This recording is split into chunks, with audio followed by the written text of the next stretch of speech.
આ ગ્રાફ્ટિંગ છોડ તૈયાર. જંગલી છોડ ઉપર નોર્મલ રીંગણીનું ગ્રાફ્ટિંગ. હાલો મિત્રો, તો આપણે આવી ગયા છે અમીરભાઈ પાસે અજાબ.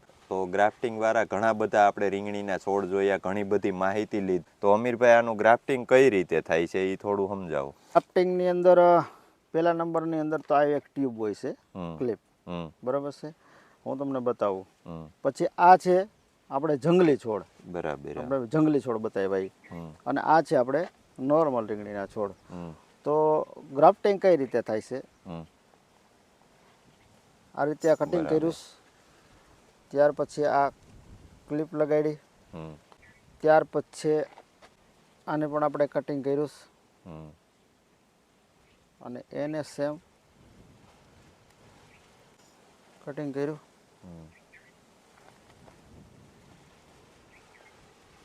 આ ગ્રાફ્ટિંગ છોડ તૈયાર. જંગલી છોડ ઉપર નોર્મલ રીંગણીનું ગ્રાફ્ટિંગ. તો અમીરભાઈ, આનો વિકાસ કઈ ચાલુ થઈ જાય? વિકાસ 10-12 દિવસ રોકાઈ જાય. આ પાન ને બાન ને બધું સુકાઈ જાય. ત્યાર પછી પાછું ઓટોમેટિક આનો વિકાસ ચાલુ થઈ જશે. પછી આ વાવવા લાયક કઈ થઈ શકે? વાવવા લાયક આ ગ્રાફ્ટિંગ થયા પછી 1 મહિના પછી. એટલે મહિના દીમાં તમારા અંદાજે કેવડો છોડ થઈ જાય? છોડ બહુ મોટો ના થાય. છોડ તો વધીને 2 ઇંચ જેટલો વધે. પણ જે આ વસ્તુ છે ને એની, આ જે આપણે ક્લિપ મારી ને એ વચ્ચેનો હાંધો છે ને, એ વ્યવસ્થિત મજબૂત થવો જરૂરી છે. એટલે ઈ કમ્પ્લીટ થઈ જાય પછી આપણે ગમે એ જગ્યા ઉપર આપણે વાવી. હા, પછી એને. તો મિત્રો, આ રીતે ગ્રાફ્ટિંગ થાય છે. અને છોડે વેચે છે. અને તો તમે ઓર્ડર આપો તો સ્ટ્રેમાં પણ બનાવી આપે છે.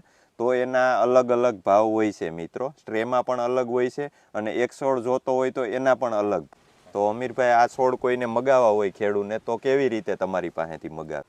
જો વધારે કોઈને છોડ જોતા હોય તો આ મારી મુલાકાત કરે, મારા ફોન નંબર ઉપરથી વાત કરી અને મારી મુલાકાત કરે. અને જો ખરેખર વાવવા લાયક કે કાંઈ પણ વસ્તુ હોય તો જ મને કોલ કરજો. બાકી વિડીયો પૂરો જોજો. વિડીયોની અંદર માહિતી આપેલી છે, યુટ્યુબમાં પણ વિડીયા છે, એમાં જોજો. બરાબર. પછી ગ્રાફ્ટિંગ કઈ રીતે થાય છે, ફાયદા શું છે, એ પણ બધા બતાવ્યા છે. બરાબર. તો ખોટા ફોન ના થાય અને વ્યવસ્થિત જે લેવાના હોય તો મારી રૂબરૂ મુલાકાત કરી અને મારી આ બધી વસ્તુ જોઈ અને મને ઓર્ડર આપી શકે છે. બરાબર. અને જો તમે લેવા માંગતા હો તો ત્યાં અમીરભાઈના કોન્ટેક નંબર આપી દીધા છે, ત્યાંથી કોન્ટેક કરી શકો.